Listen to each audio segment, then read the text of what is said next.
Este 28 hablamos de crisis eléctrica y yo doy la bienvenida a Roberto Aspiazu, presidente de la Cámara de Energía del Ecuador.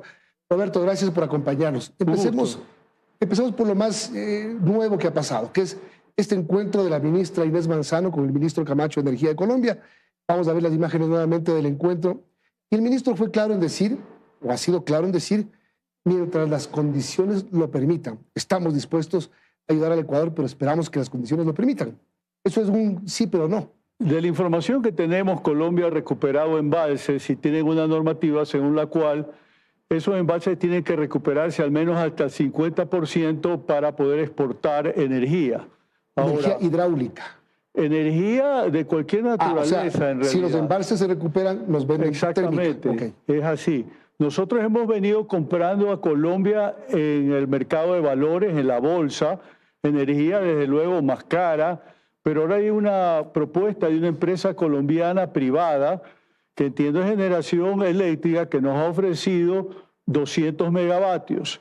De inicio 100, en pocos días otros 100 y eventualmente llegar a 300, pero con un contrato a 2 años.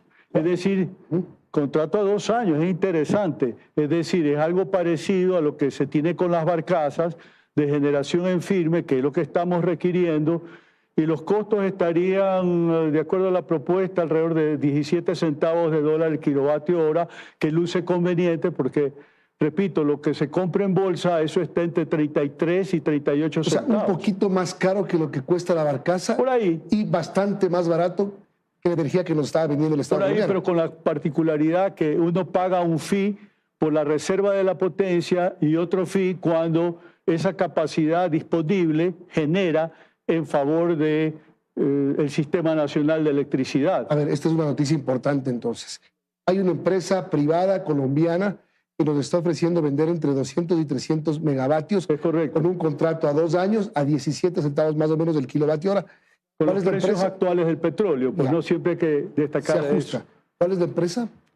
La empresa se llama I+D. ¿Y el presidente Noboa también va a aprovechar esto? Eso sí, desconozco, no estoy al tanto. ¿Con quién están negociando? Bueno, pues hay una propuesta que se ha formalizado de parte de esta empresa, el viceministro de Electricidad, Fabián Calero, y él tiene pues en sus manos las condiciones que se plantean y tendrá que resolver lo pertinente, pero yo pienso que puede ser una salida entre tanta necesidad que tenemos en este momento de energía en firme, es decir, nos ponemos a hablar de las energías renovables no convencionales para el cambio de la matriz energética. Eso está muy bien, pero todos esos son proyectos a mediano plazo, claro, por lo menos a 2 años. ¿Esta energía vendría directo interconectada al SNI? Es correcto, en base a esa línea... no tienen que instalar motores acá ni nada de eso. No, nada de eso. ¿Es térmica o hidráulica? Hasta donde yo sé es térmica, por los valores, desde luego. Bueno, tema interesante. Entonces, para seguir preguntando al gobierno en qué estado está esto. Hablemos... Ayer mejoraron las condiciones. Ayer llovió fuerte, crecieron los ríos en la Amazonía. Ojalá no se desborden porque si no va a causar otro problema al país. Pero Coca-Cola generó 1000 megavatios aproximadamente, es decir, un salto bastante importante de lo que estaba generando, 300 más o menos. 3 veces más de lo que venía generando, estaba en 350 megavatios y con ese adicional, dígase, redondeando 700 megavatios, cubre buena parte de nuestro déficit que está entre 1000 y 1300, o sea que verdaderamente lo ocurrido ayer ha sido un verdadero alivio, pero ratifica lo que se ha venido diciendo reiteradamente, que estamos dependiendo de las lluvias, porque finalmente no es que tenemos un backup de energía en firme, termoeléctrica, que es lo que estamos requiriendo, y en montos elevados. Es decir, si el déficit está entre 1000 y 1300, mientras no llueva, necesitamos esa cantidad de generación térmica. Y antes de pasar, y solo para que... Y no es fácil conseguirla, Milton, eso es lo principal.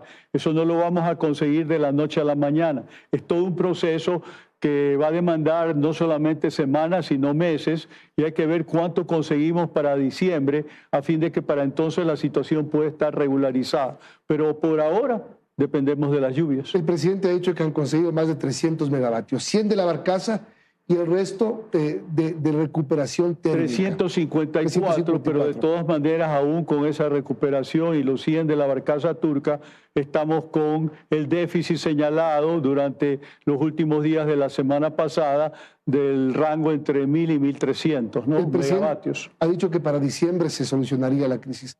¿Será posible? Eso es lo que estaba diciendo. Va a depender de que finalmente haya capacidad de contratar, alquilar o comprar energía en firme, termoeléctrica, pero eso no es fácil porque se requieren equipos que tengan garantía de fábrica o sean nuevos, y estamos en un escenario en el cual hay mucha competencia por conseguir esas unidades. Normalmente, si estamos hablando de unidades de 20, 40 megavatios, esas unidades fabricarlas toma entre 9 y 14 meses, son los rangos normales, no es que se consiguen de la noche a la mañana. Eventualmente hay a disposición equipos usados, pero las condiciones de las bases, de las licitaciones que han tenido lugar, prohíben esta posibilidad. Entonces, eso supone para el país una limitación, y también hay que tomar conciencia que hay otros países que están con problemas de estiaje y también están demandando las mismas unidades de generación. ¿Cuánto es el tiempo mínimo, emergente, urgente, en que un motor de generación llegue al país? Bueno, mire usted que tenemos el primer lote en donde habían 341 megavatios, hay 100 de la barcaza turca, hay otros 241 que, a pesar que ya se adjudicó esos contratos, todavía no tenemos conocimiento de que se estén instalando o que ya han llegado al país las plantas, por este factor que estoy indicando, que tienen que cumplir requisitos, que debe ser equipo nuevo o con garantía de fábrica, y esa condición en este momento no es tan fácil cumplir. Tú te demoras en que llegue. El tiempo va pasando y desde luego no hay una expectativa cierta de cuánto o cuándo esa potencia adicional va a estar disponible para generar. Es el tiempo en que lleguen, pero también el tiempo en que te demores en tomar una decisión. Porque estos 341 venía una barcaza supuestamente. Después ya no viene barcaza, sino motores en tierra que son duales, inclusive con combustible mixto. Pero mismo esos motores no se ha dado cuáles son las características. Sencillamente se ha dicho que se los va a traer por avión de los Estados Unidos, pero digamos que ahí hay una interrogante abierta para saber exactamente cuánto eso nos podría aportar. No sabemos cuáles son los costos, la potencia, y desde luego son temas que tienen que ser aclarados. Se creó este comité de emergencia entre el sector privado y el sector de gobierno. Ya hubo reuniones, usted ha participado en estas reuniones. ¿Qué se dice ahí? Mira, ahí lo que se dijo de temas relevantes es que en la ejecución del Plan Maestro de Electrificación en 10 años, de 2014 a 2024, se ha acumulado un déficit de generación, es decir, de generación que estaba prevista que tenía que cumplirse, por 1.951 megavatios. Ahí está el déficit de los 1.080, más una reserva de energía en términos de generación que cualquier país debe tener para una contingencia de esta naturaleza.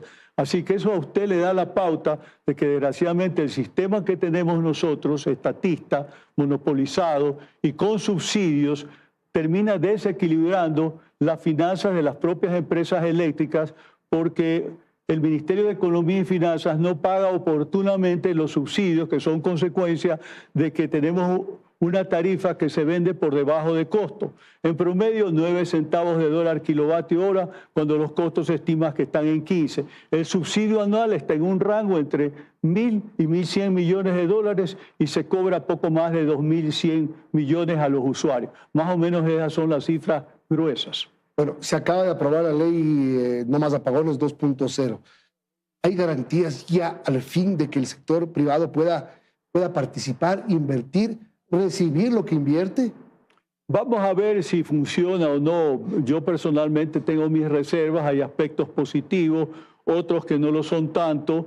Desde luego nos causa reserva el hecho de que se haya puesto que el consumo de gas natural tiene que ser para efectos industriales solo para autogeneradores, y eso es desconocer que finalmente para poder disponer de ese combustible tenemos que hacer inversiones muy importantes en el país, que no la puede hacer una sola empresa como para asumirse en condición de autogeneradores. Es decir, ese modelo no funciona. Se imponen restricciones y, curiosamente, la ley de hidrocarburos prevé la libertad de importación de un combustible ¿Qué pasó como gas ahí natural. con el tema del gas? Lamentablemente son temas técnicos, requieren asesoría de parte de gente especializada y muchas veces se entrecruzan también intereses, por ejemplo, de los importadores de combustible, de los sindicatos, de las empresas que son compañías de economía mixta, sociedades anónimas, que desde luego quieren de alguna manera u otra preservar su feudo, porque desde luego hay intereses detrás de eso. Entonces,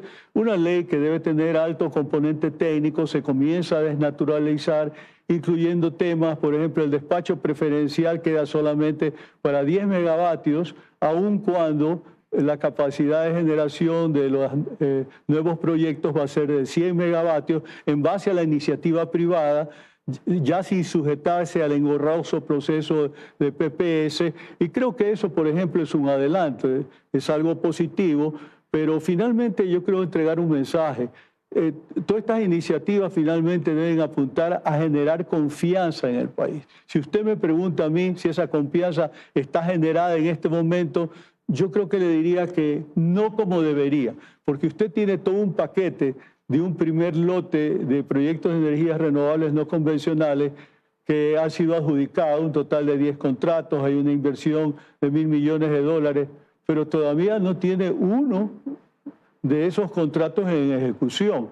Desde luego están en fase de suscribir el contrato de inversión y de ahí el informe de sostenibilidad fiscal del Ministerio de Economía y Finanzas.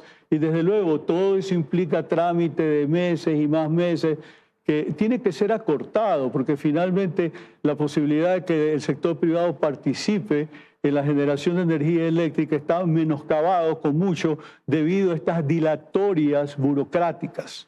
Pero temas como el proyecto hidroeléctrico Santiago, digamos, el que sería el más grande del país, el que nos solucionaría el problema si en su segunda fase entra con 3.600 megas. La primera, 2.400. Sí, demorará 6 años en construirse, pero van 6 años tratando de adjudicarlo.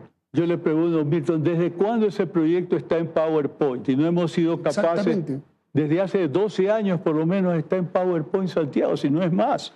Y Cardenillo lo propio. ¿No habrá un privado que quiera hacerse cargo de esto? La apuesta del gobierno ha sido aprobar el reglamento de asociatividad de SELEC con empresas privadas para estos propósitos, pero encontramos que ese reglamento es demasiado alambicado, es como laberíntico, requiere de muchos informes, autorizaciones, y no lo vemos suficientemente práctico como para que una empresa privada venga al país a poner capital y desde luego también con la obligación de que la contraparte, en este caso SELEC, también ponga plata.